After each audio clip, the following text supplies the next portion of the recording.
Pada video kali ini saya akan sharing ya tentang semuanya bisa saja terjadi di rekrutmen PT Kereta Api Indonesia. Hal ini atau video ini saya buat berdasarkan pengalaman saya mengikuti rekrutmen PT Kereta Api Indonesia pada tahun 2020.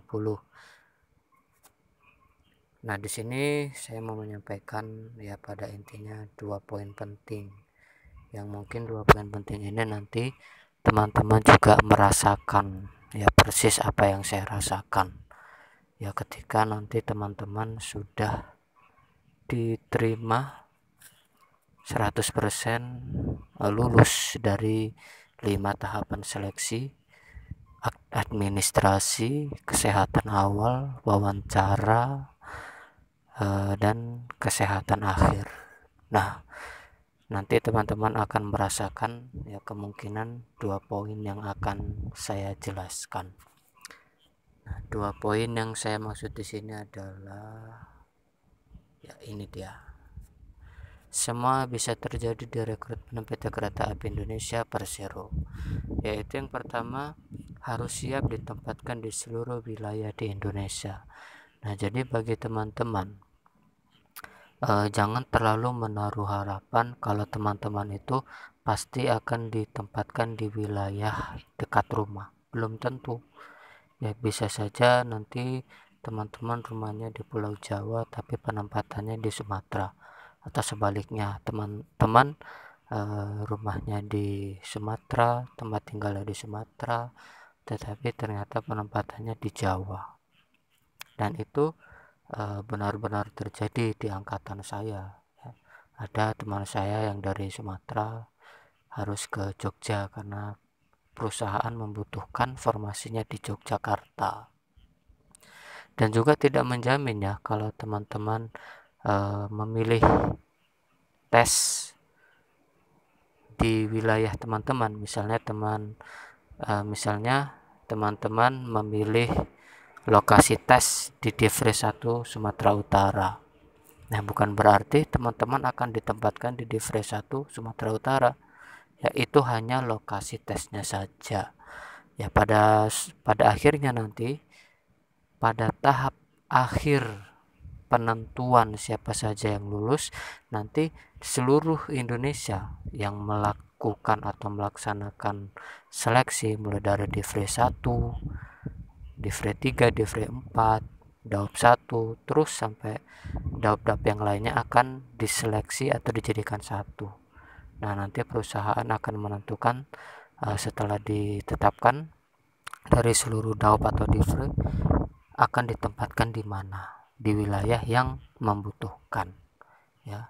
Itu catatan penting ya, bahwa tempat seleksi tidak menjamin bahwa teman-teman akan ditempatkan di wilayah di mana teman-teman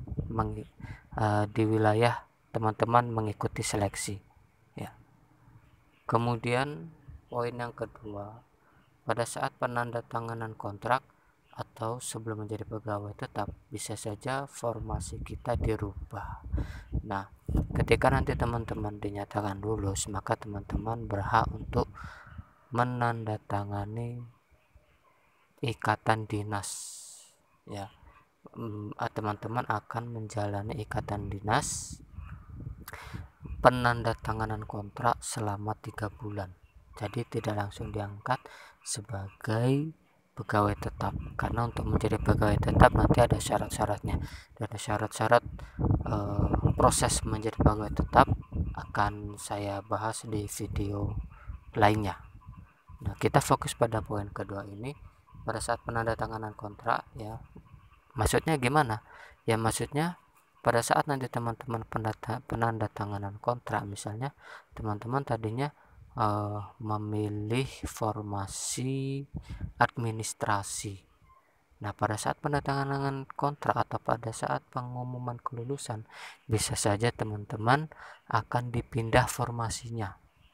Ya, nanti pada saat penandatanganan kontrak, teman-teman akan diberikan selembar kertas yang itu merupakan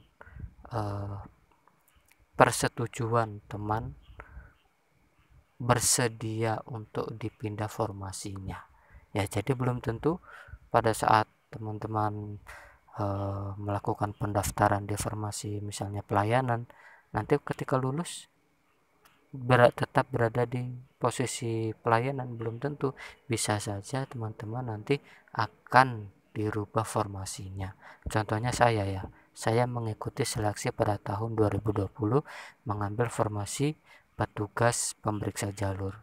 Nah, ketika pengumuman kelulusan, saya tidak ditempatkan di formasi ketika saya mendaftar di awal, melainkan saya dirubah formasinya, yaitu menjadi petugas negatif cek Sintelis dan LAA. Nah, ini merupakan 2 poin yang mungkin saja terjadi di rekrutmen PT Kereta Api Indonesia, yang mungkin saja teman-teman akan mendapati kasus yang sama. Tetap semangat, semoga di tahun 2021 ini merupakan rezeki teman-teman. Terima kasih, sampai berjumpa.